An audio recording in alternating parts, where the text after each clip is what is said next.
ওরা 1.5 লাখ টাকা মায়না পায়, কলকাতায় ফ্ল্যাট তালা মারা, ওদিকে ব্যাঙ্গালোরে আছে মানে ভাবছেন আমার বিক্রি করে। কিন্তু ছেলে এমন ছিল মায়ের আঁচল ছাড়তো না। বিয়ের পরেও ফুল সজ্জায় মা বুঝিয়ে টুজিয়ে পাঠিয়েছে সেই ছেলে, আর সেই পোলা মায়ের বাড়ির থেকে বের করে দিয়েছে, জিগির করেছে। সবই কৃষ্ণের ইচ্ছা না, তার কর্মের ফল। এবার কর্মের ফল কাটাতে পারে একমাত্র কৃষ্ণ। ভগবান ছাড়া কেউ কর্মের ফল রোধ করতে পারে না। না কালী পারবে, না শিবে পারবে, না দুর্গা পারবে, না কার্তিকে পারবে, না ব্রহ্মা পারবে, কেউ পারবে না কর্মফল রোধ করতে। একমাত্র কর্মফল রোধ করতে পারে ভগবান শ্রীকৃষ্ণ। ভগবান হচ্ছেন শ্রীকৃষ্ণ।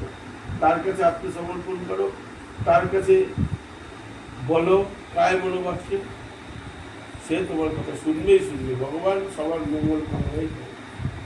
তুমি যেমন তোমার সন্তানের মঙ্গল ছাড়া অমঙ্গল চাও না, এত কিছু করে তাও জীবনে চর্চা সাহস করো, বাজে কথা বলার ইচ্ছে করো না করো। ভগবানের সন্তান আমরা, তো ভগবান তার সন্তান যদি কোনো বিপদে পড়ে রক্ষা করার চেষ্টা করে। তুমি তার সন্তান, আমরা সবাই সন্তান।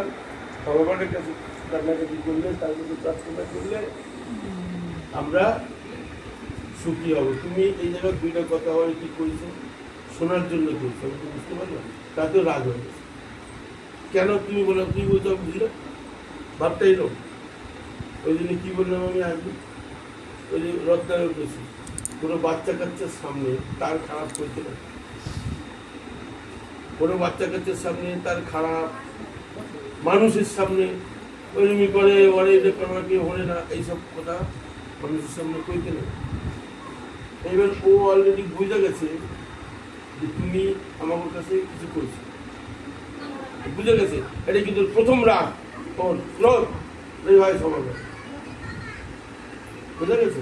তো এইগুলো যদি বুঝতে না পারে সেইভাবেই ট্রিটমেন্ট করো, কিছুদিন দেখবা হয়তো 1-1 বছর লস হবে, কিন্তু ভালো হয়ে যাবে, ঠিক হয়ে যাবে যদি কৃষ্ণের ইচ্ছা থাকে আর তোমার যদি তার উপরে ভরসা থাকে, হবেই হবে।